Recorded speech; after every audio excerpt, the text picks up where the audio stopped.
Hi everyone, it's Ian Brown again, all the way from Australia, and like we do always, welcome back to the people who have been following me for the last few weeks, and welcome to the people who might be new for tonight.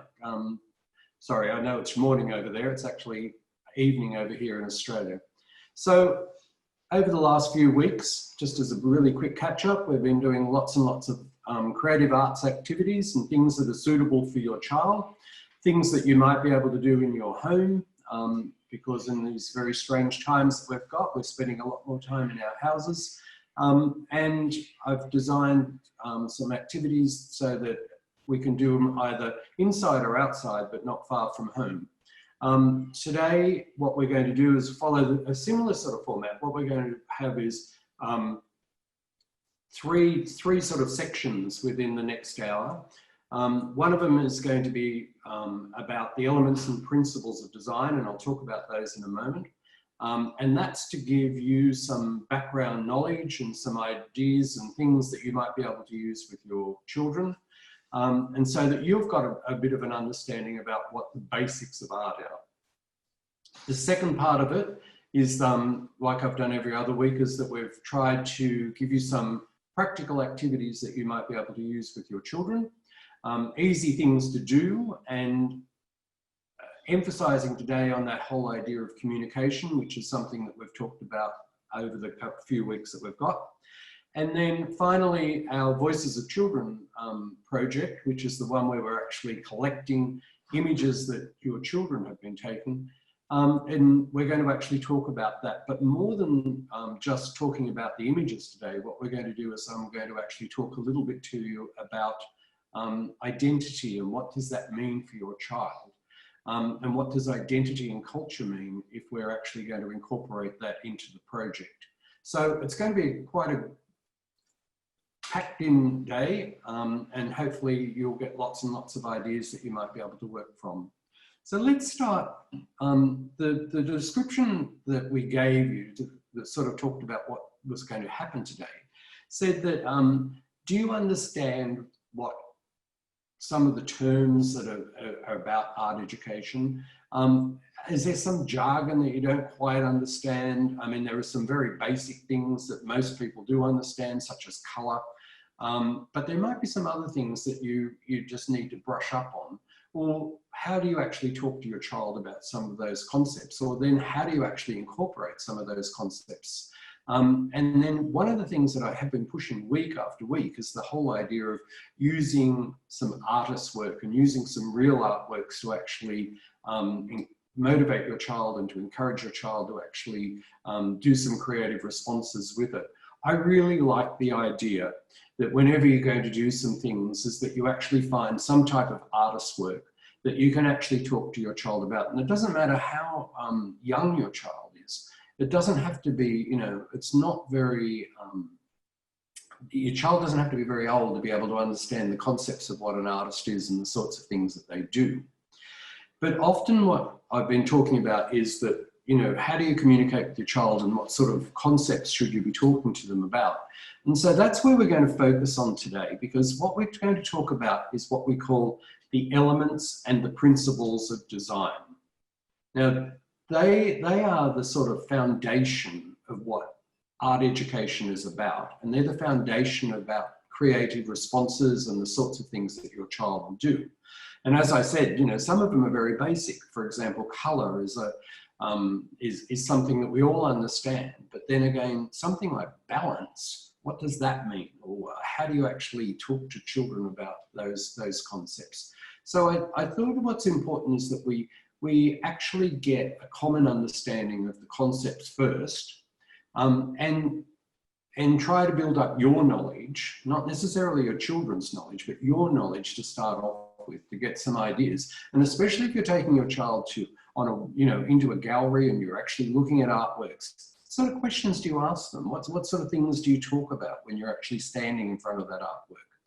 So I'm going to show you just what I've got is a series of little videos, and some of them repeat some of the concepts, because what it is that often when you're looking, if you Google the term elements and principles of design, that's the foundation for art. But you will find that sometimes when you Google that, you get different ones. You get the same basic 7, and then sometimes there's 11, and sometimes they just add a couple more on or whatever. But color, light, tone, texture, shape, form, and pattern are some of the ones that is just the common ones that we will talk about. So let's have our first video, and it's called The Elements of Art for Elementary Students.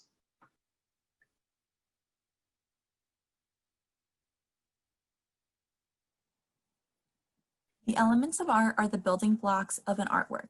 They are the tools that an artist uses when creating an artwork. The elements of art are line, shape, color, space, texture, and value. Line. Line is the path between 2 points. Here you can see 2 points. When you connect them, you have a line. There are many different types of lines, such as straight, wavy, zigzag, and loop-to-loop. Shape. Shape is a 2-dimensional area closed by a line. Here you have a line that looks like a circle, but it is not a shape yet because the ends are not connected. When the line closes, it becomes a circle. Geometric shapes are the ones that you might see in math class, like circles, square, triangle, star, or hexagon. Organic shapes are ones that you might see in nature and are usually rounded. Color. Color is the way we describe an object by the way it reflects or absorbs light. When light hits an object, we see the color of it. For example, when light hits this apple, we see that it is red. We use the color wheel when talking about color in art. Color can be separated into families, like the primary and secondary colors, or the warm and cool colors. Space. Space is the way that things are arranged in art. Space is used in many different ways. One way is when we talk about the background, middle ground, and foreground. The background is in the back, the middle ground is in the middle, and the foreground is in front. To make something look far away, you can draw it smaller. To make something look closer, you can draw it bigger. This is called perspective. Another way to use space is to overlap objects. Here, the fruit all look next to each other, but here the fruit overlaps and you can see that the orange is in front and the pear is in back. Texture. Texture is the way that something looks or feels. Here you can see that the cactus has lines drawn on it to make it look prickly. The berry has rounded circles to make it look bumpy. The syrup is drawn to be dripping over the pancakes, and white is added to make it look shiny and sticky. The koala is drawn with zigzag lines to make it look fluffy and soft. Value. Value is the range of dark to light. When you add black to a color, it's called a shade. When you add white, it's called a tint. Here are all the elements together again. I hope this helped you learn about the elements of art.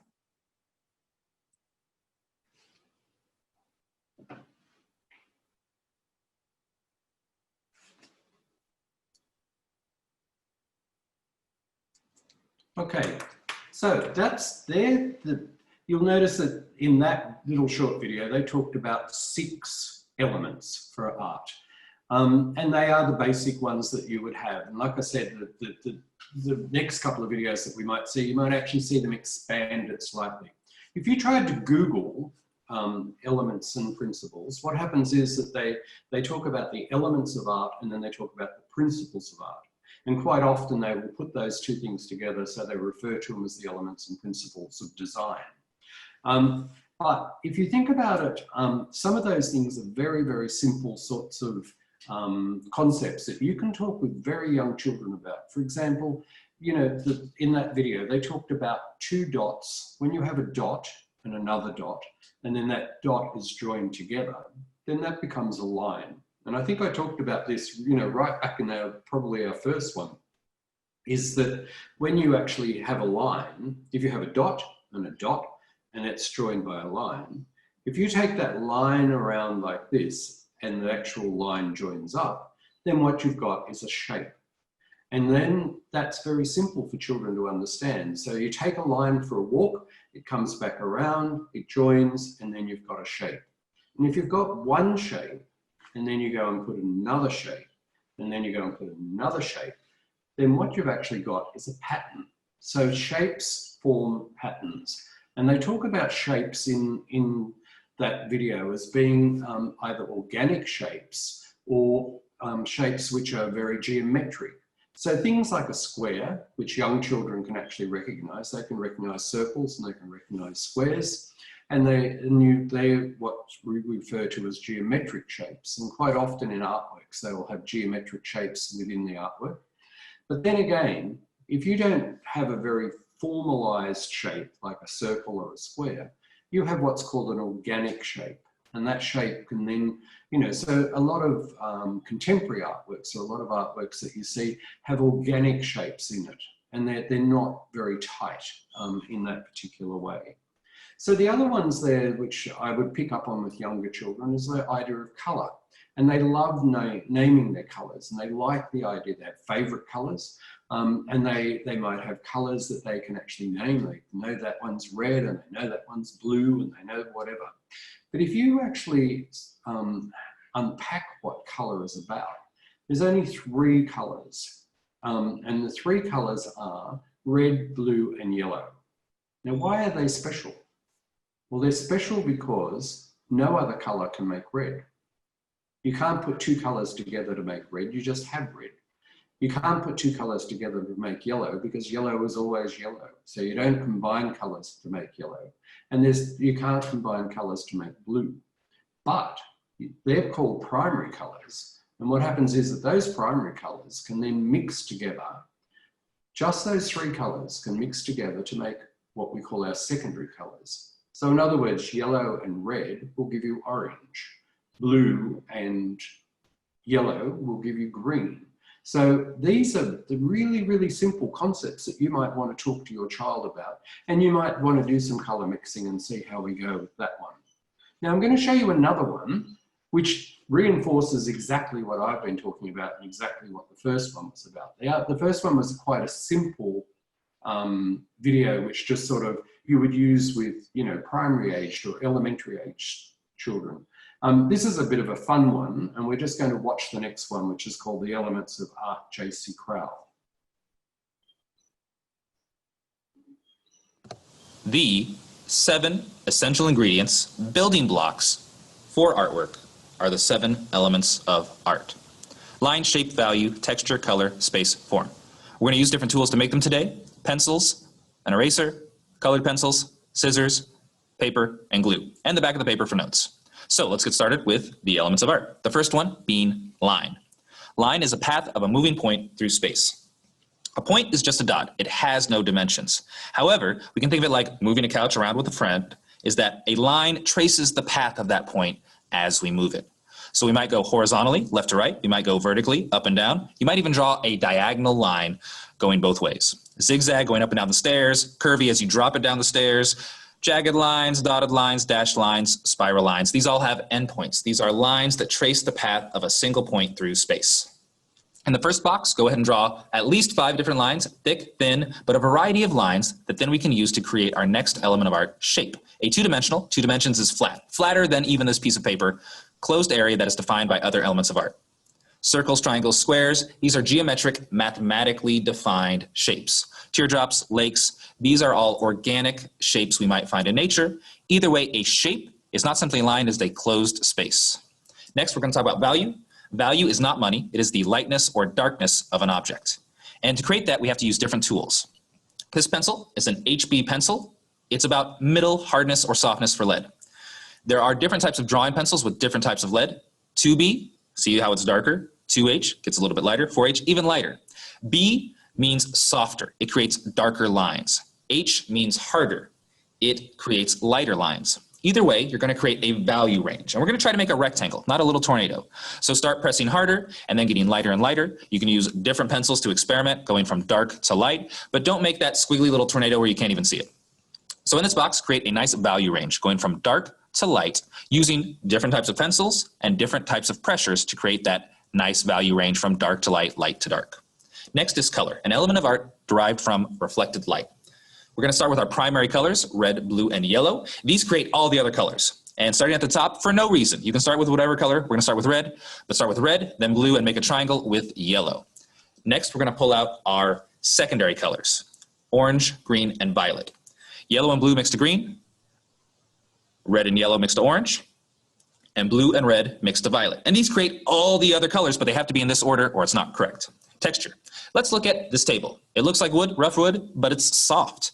Texture can be real or implied, and we use the elements of art to create that texture. So here we can create a grassy texture using different pressures. Here we can create a concrete, jagged look using different dots. We can create a smoother look using value. Whatever kind of texture you want to create, you can create it, or you can create real texture.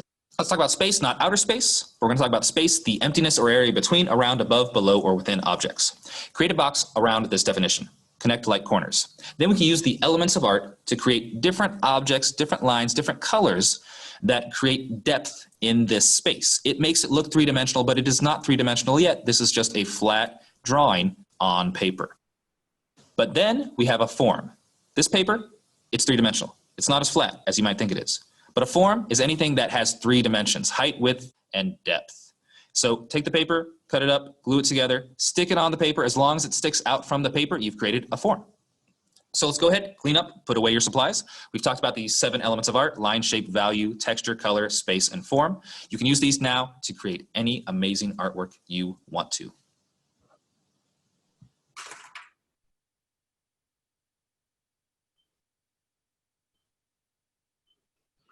Okay, so you'll notice with that one, the first video, we talked about 6 elements of art. And then we had the second video and it has 7 elements of art. So this is what I mean. It depends on what you look at. The basic ones are probably the first 6. And then after that, you know, people just keep adding little bits and pieces to it. But they are the building blocks or the foundation of art. So you can actually take an artwork, and you can, you know, when we work with secondary students, you know, students at high school, what we do there is we actually get them to deconstruct a painting using the elements and principles. So it's a very formalist way of actually understanding it. And they might be the things that you would use, some of those things, when you take your child to the gallery and you have a wander around the gallery and you have a look, stand in front of a painting and actually look at it. And quite often parents will say to me, well, you know, but what do I talk about with my child when I take them to a gallery?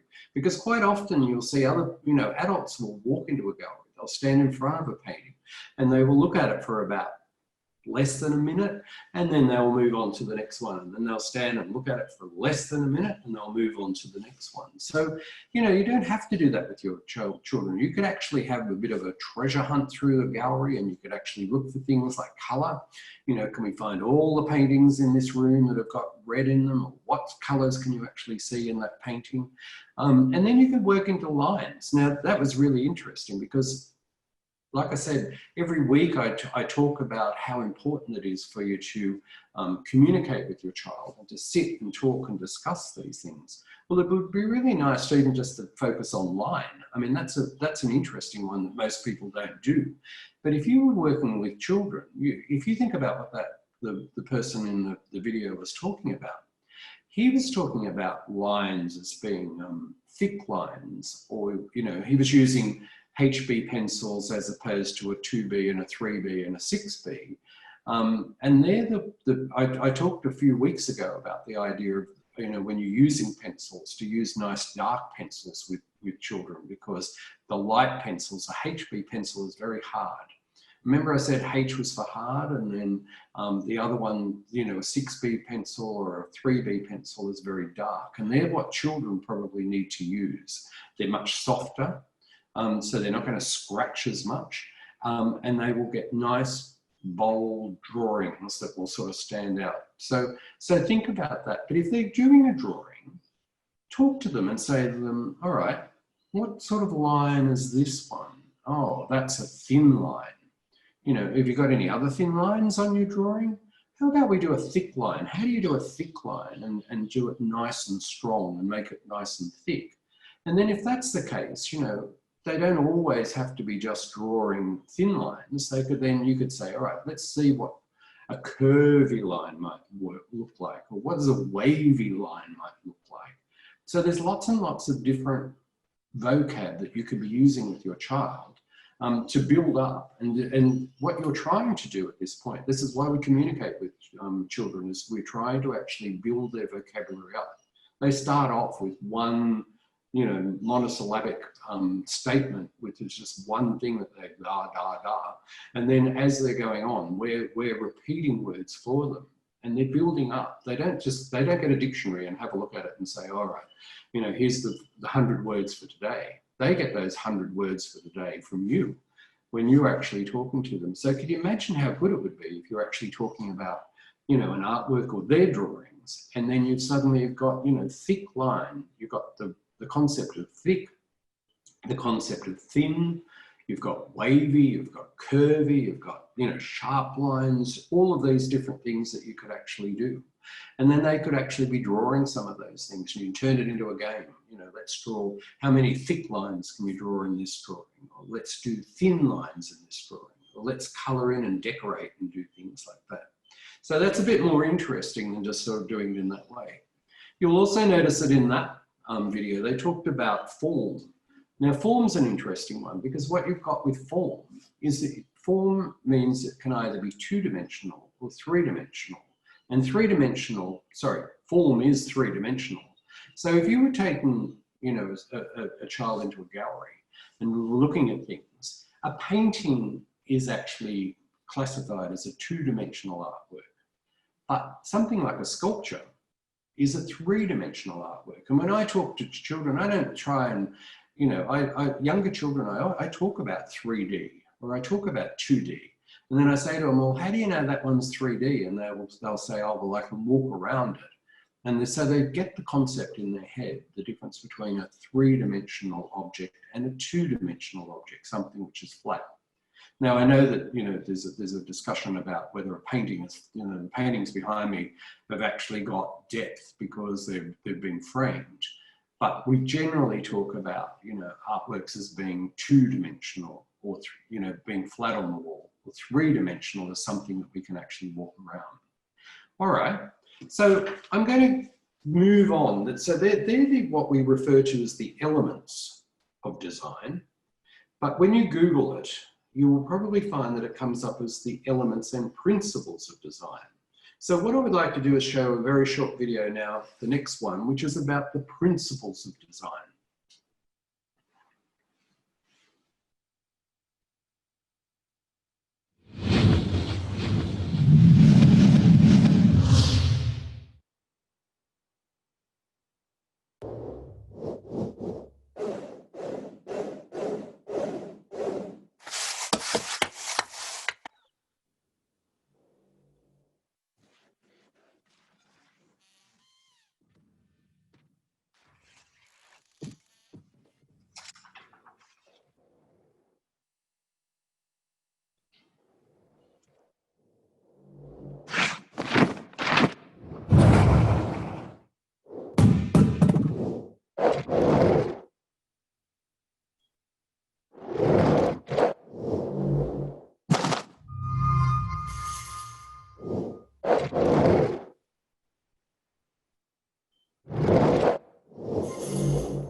Okay, so what we've now looked at was the first video had 6 elements, and then the second video had 7 elements, and now this video has got 8 principles. Now these principles are probably too difficult. I've included these in here because I think it's good for parents to actually get a bit of background knowledge about what these might be. They talked about balance and alignment, emphasis and proportion, movement, and I call movement direction, pattern, contrast, and unity. But they're things that artists actually use when they're constructing artworks. You know, and you can actually, you yourself, you know, this might be a hard one for younger children to sort of pick up. But certainly for a parent's point of view, if you're trying to increase your knowledge and your understanding about how art works and how you can actually unpack or deconstruct an artwork. When I work with most university students, you know, we talk about deconstructing an artwork in a particular way. In other words, unpack that artwork to be able to find what those elements and those principles are, and why they work and why they don't work. And quite often what will happen is that you can walk into a gallery, or you can look at something that you go into a shop to buy a piece of artwork for your wall. And you will say, you'll look at it and you'll think, oh, that's really nice. I like that piece of work.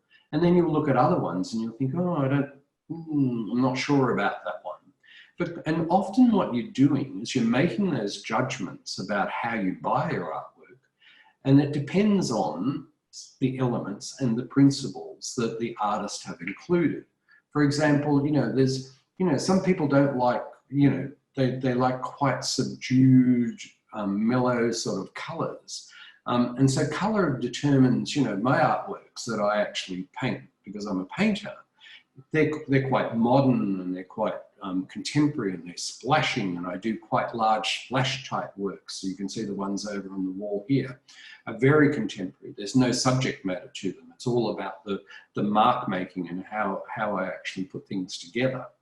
But, you know, you can actually walk in and you think, what is it about that artwork that works, or what is it about that artwork that doesn't work? And often it will be things like, you know, if it's the alignment's out, if it's a bit funny because it's, you know, it's too top heavy on the right-hand side of the painting compared to the left-hand side of the painting, that maybe has something to do with it.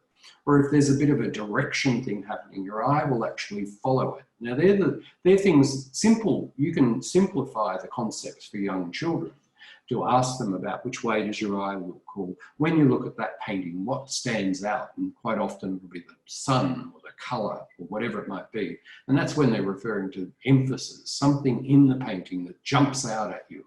And quite often it'll be something that will make your eye go to that top point of the painting, or the center of the painting, or the bottom of it.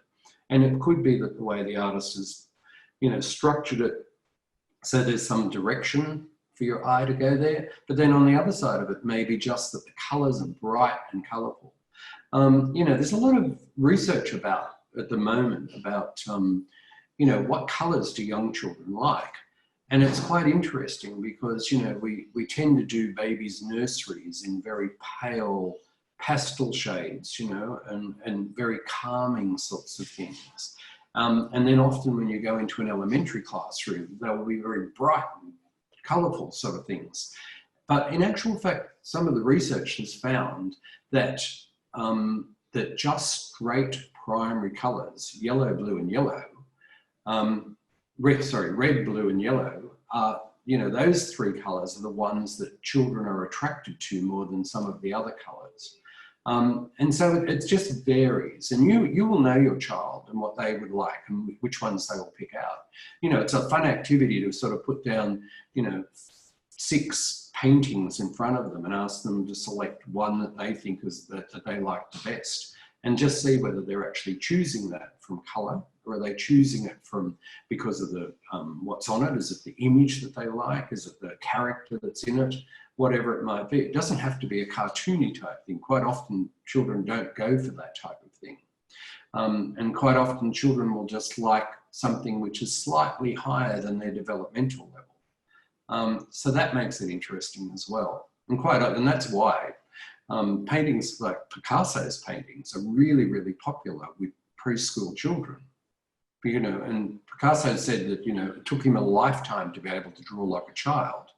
And quite often you will put down artworks and the child will actually go for the Picasso, because to them it's not much further along the continuum than the sorts of things that they're producing themselves. Obviously it's not, it's actually much more complex than that, but they see it as being something that they can actually achieve and something similar. So that's a very, very basic introduction to the elements and principles of design. And as I said, you know, there's not a set number that you do, but there are certainly, you know, things like color and shape and line and pattern are very basic ones that will appear in anything. So I would suggest that if you want to find out more information about this, all you have to do is Google that term, elements and principles of design. Now, today's quite connected in some ways, because what I've done is the artwork that I'm going to present to you now, sorry, the art activity or the creative activity that you can do with your young person at home, very much fits the whole concept of the elements and principles of design. And it's a nice creative activity to do. And like I said, I always like to use some sort of artist. So it's this activity is an artist-inspired activity. And what we've done in this one, it'll be interesting, is that, again, because I don't have access to early childhood centres at this point, and each week I'm using either a friend's grandchild or my grandchild, and getting them to do some of the activities. Just to show that they actually work. And so what we've done this week is I've taken an artist. Now the artist is one of my favorites, and his name is Andy Goldsworthy. Okay, and Andy Goldsworthy is a British sculptor. And what I've done is on the worksheet, you know, I always put a worksheet out every week. The worksheet talks about Andy Goldsworthy and the sorts of things that he does. Now, like I said, I like to actually work with real artists, and that way you've got something that you can actually communicate and discuss. And so what I did with my granddaughter was, we looked at Andy Goldsworthy's work, and I had this book, and there's just some lovely things in here. You'll see her working with it, but he just uses found objects, stones, sticks, leaves. Because he's from the UK, he uses ice. This is made from ice. He uses sticks and twigs and whatever. But he also works in the desert as well. So you don't need to have, you know, the video I'm going to show you now is my granddaughter. And where she is, that she lives on Sydney Harbour. And you'll actually see her in her backyard. Her backyard actually, she climbs down a ladder in her backyard and it goes right down to the harbour. And it's just a beautiful space, but at the back of it, it's a very natural space. So we went to a park, first of all. The process was we looked at Andy Goldsworthy's work and talked about and my wife went with us as well, and she sat and she talked to Riley about what could she see and what sort of patterns does he use and what does he like and etc. And then we collected a few leaves and things from this little park, and then we went back to her house. So what I'm going to do is we might have the first MP4, this video that I put together about my granddaughter going on her hunt for making some Andy Goldsworthy sculptures.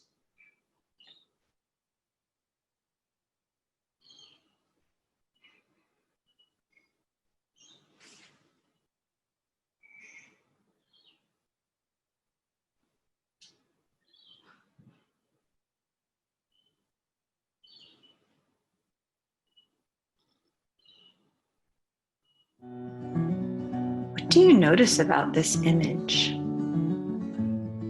To me, it looks like the trunk of the tree is glowing where it hits the earth. This was created by the British artist Andy Goldsworthy, and it's made entirely out of leaves that he collected. Andy Goldsworthy is a sculptor working directly with land and material he finds on land, like sticks, petals, ice, mud. In this example, he painted this moss-covered tree with black mud. And rocks, like these rocks that transition from light to dark. Andy Goldsworthy goes out into nature to make his artwork. He uses only things that he finds and collects to assemble these works of art. His artworks are made in a day, and he knows that they won't last. He always takes a photo so that he can preserve the artwork that way and share it with other people. Although Andy Goldsworthy has traveled the world to make his art, including creating artworks at the North Pole, he says that the most important place to him is his home and the natural landscape surrounding his home. I want you to create a land artwork near your home. We all live in different types of environments. Some of us are surrounded by more nature than others. You may have a yard, you may not. You may have a balcony, you may not. You may be able to take a walk around the block, and you may not. That's okay. Notice that if you look closely, nature does appear, even in places where you might not expect it. If stone, wood, leaves, flowers, or even ice aren't available to you, let's think about what we could create using water. Andy Goldsworthy created both of these pieces on city streets using water. I have an idea.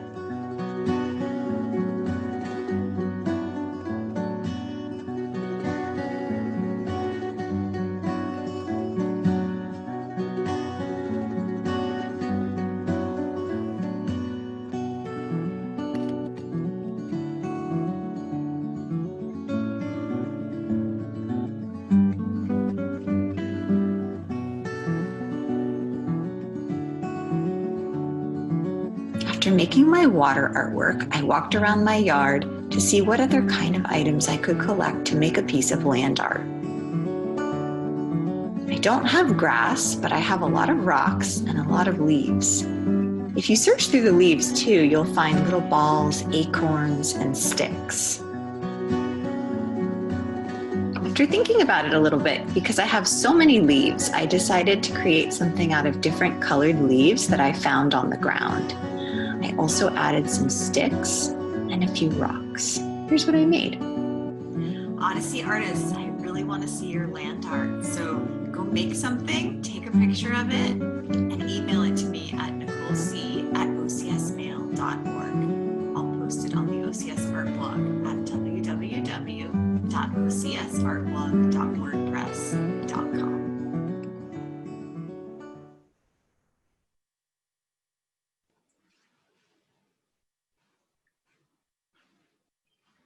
Okay, so that's a brief introduction to Andy Goldsworthy, and you could see the types of things that he actually puts together.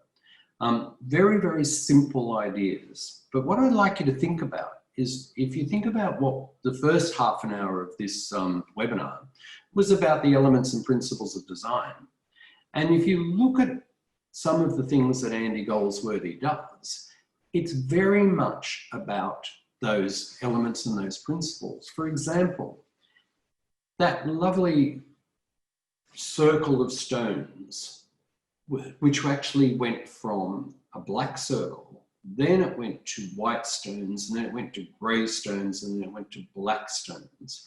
And those, he'd actually sifted those stones, you know, and separated them, categorized them into those colors to actually get that lovely gradation of color moving out. So it was exactly like the tonal idea, where you're actually adding white to a color. Remember that one of the videos talked about tones and tints. One is a tone and one is a tint. One where you add white to a color and one where you add black to a color. The other thing that he uses quite a bit, and that it stands out, and one of the little one that I'll show you where I work with my granddaughter, is that he uses a contrast of color. Now, contrast of colors is something where you have a splash of color, which is quite different to the others. So in other words, you know, he does things in, you know, dark, and then all of a sudden he will just have a bright leaf that actually your eye is drawn to.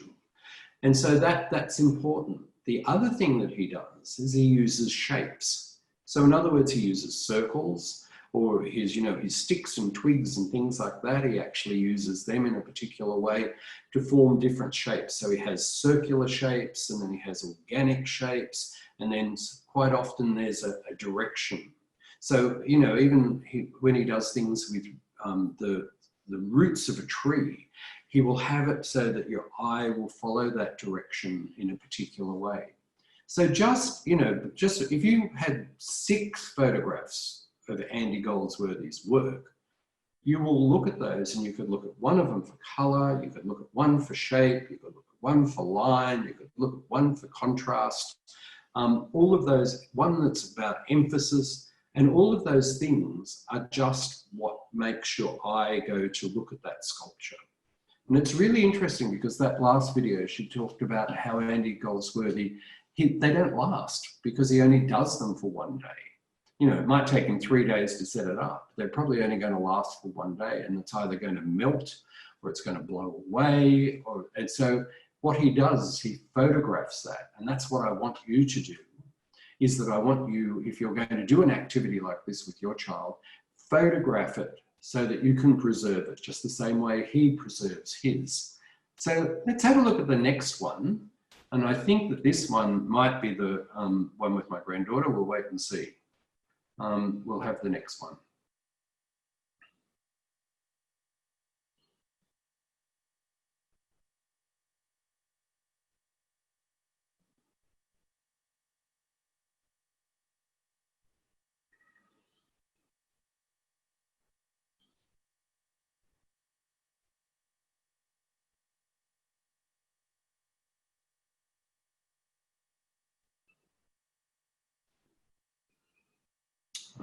Yes, no? We'll try it again. If not, I've got it here on my computer.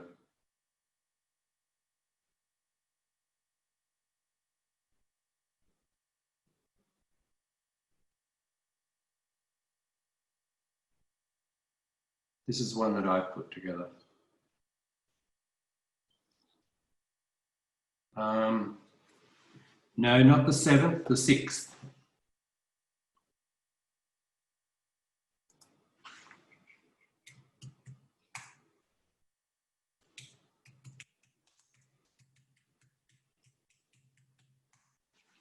We'll try that one. That was the one that you started to show was the one that we want. Yep.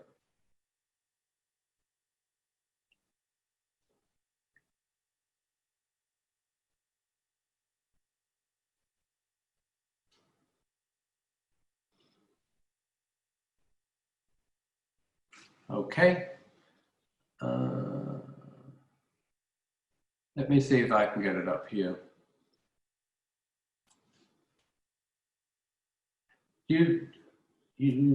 Harry, oh, okay then. 10 seconds, something's wrong there. Let me just see if I can get it here then, and I'll share my screen. Sorry, everybody, let's see if we can get this one working.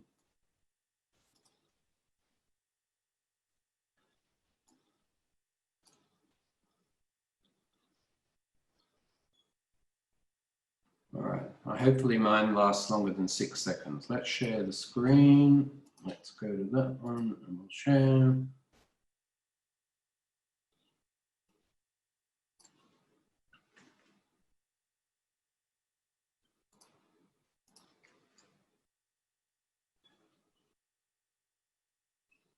Oh, I see, it does only last for 6 seconds. All right, let's go back to here. Okay, let's try this one.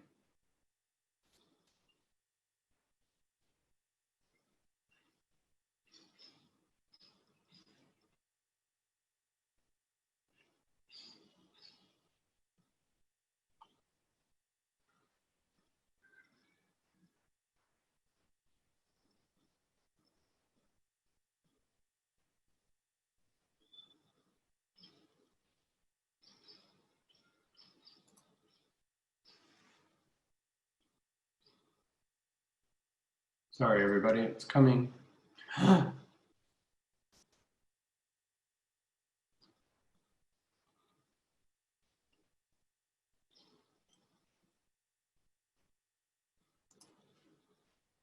Okay, we'll try it again.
Well, hopefully, I can't tell from this side, but hopefully you were able to see that video and see the sorts of things that she was doing. I'm just presuming you did, so I'll just keep talking a little bit. And what we did in that video was, great, just got it all okay, so that's fine. What we did in that video was that you'll see that that was her backyard, and she lives in a beautiful part.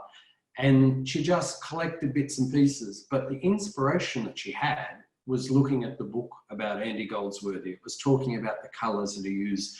And, you know, I said to her, oh, you're building a flower. And she said, no, I'm building a sun. So she had an idea of what that was going to look like with the radiating wood and bits and pieces. The little orange flowers that we got are they're just a weed, nasturtium, like a herb. They grow on the side of the road. So we just collected those. And there was a really, really nice bright colored contrast to look at that one.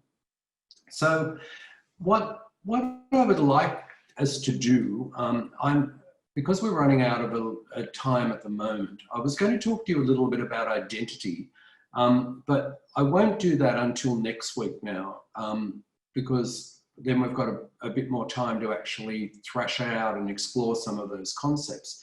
But what I would like to talk to you about today is, just in these last couple of minutes, I'm going to share my screen again, and I'm going to, first of all, open up the worksheet. So if I go to here and then I share my screen, there we go, good. This is the worksheet that's actually up for you guys at the moment. I'll just move that a bit. And it talks about the whole idea of the elements and principles of design. And there you'll see some photographs of Riley working on her things. You'll see that the Andy Goldsworthy, there's a little bit about here about him and about what he does. And then here we've got some pictures of the sorts of things that we came up with. And here are the basic elements and principles of design of line and colour, shapes, space, texture, balance, and pattern. Now, just from that little activity that we did, it's really, really easy to talk to your child about line and what lines might look like. Now, if you look at his, he's got this lovely curvy line here. If you look at Riley's work here, what you've got is just some straight lines. Then we talk about colour. So we're talking about orange and the sorts of flowers that we're using. And how do you make orange? Well, you could actually mix two of the primary colors together. Red and yellow will make orange, that nice bright color that's there. We can talk about shapes. These are radiating shapes. The sun has radiating shapes. And that's what she could see when she was actually building this one herself, where I thought it was a flower, it turned out to be a sun. We can talk about space and the shapes that are around. We could talk about texture. Most of the stuff that she was working with was quite rough texture, apart from the flowers, which were quite smooth. And if you look at this one, there's a lovely contrast between smooth and rough here. So there's two more concepts that you could be introducing. And then the biggest one would have to be both balance and pattern. If you look at this, this is a symmetrical. You know, you can divide this, her design, and that was her design, you could divide it into half and it's completely symmetrical. You can even just, you know, cut the final one in half and you've got symmetry as well. And then what's happening is that she's got a repeat of patterns. So if we go to our voices, you know, we've got a couple of minutes left. If we go to our voices of children now, these are the things that we've been wanting you to collect over the last few weeks. So if you haven't done them yet, now's your chance to go and do it. And what will happen is that this week, somebody will send to you an invitation with a link. And the link will have where you actually upload your images to the Voices of Children project. Now they can be all of these. So in other words, you could take one from every week, or if you didn't want to and you only wanted to send one or two, then that's fine. Or if you've just arrived today and you're just going to have a go at some of these, you know, these natural environmental designs like we've been doing today, then you could send a picture of that. But the link will give you, the email link will give you a place where you can put your child's name, you can put your email address, and you can choose what images are going to go up there. And then what we're going to do in the future is we're going to have a big gallery exhibition where we're going to actually select some of those images. And some of those images will come together for a nice little exhibition at this point. Now, what we're saying here is that week 7 was what I asked last week, something about your family. And then we talked about, you know, looking at drawings and some of your printing activities. And then we looked at looking up and then looking down and looking in. What I'd like you to do today is don't worry about my identity, because we'll do that next week when we've got a bit more time. What I would like you to do today is to see if you can actually recreate what we've done today in one of the creative activities of actually taking some environmental. I'll stop that now so I can talk to you. So what, if you would like to do something today, now remember in that first video, sorry, the middle video, where she talked about Andy Goldsworthy, and that was a teacher. She was sort of saying, look, you don't have to have Riley's backyard with flowers and trees and bark and wood. You can do it where you live, on your footpath. You can do it out in your backyard. You can, if you don't have a backyard, or if you know, and certainly Andy Goldsworthy's, the whole exciting part about what he does is he does it in lots and lots of environments. He does it in deserts. He does it in rainforests. He does it out in the bush. He does it in the UK in the cold. He does things in the warm. So you don't need to do it. You don't need to actually have, you know, a huge backyard and, you know, resources. You can find things, you can get pebbles, you can put things together in a particular way. So I would like you to actually take a photograph for our Voices of Children project of your environmental sculpture that you've done. And then think about the sorts of concepts that you're going to talk to your child about. You're going to talk to them about colour, you're going to talk to them about contrast, you're going to talk to them about texture, are you going to talk to them about balance? Is it going to be a symmetrical design? Is it going to be asymmetrical?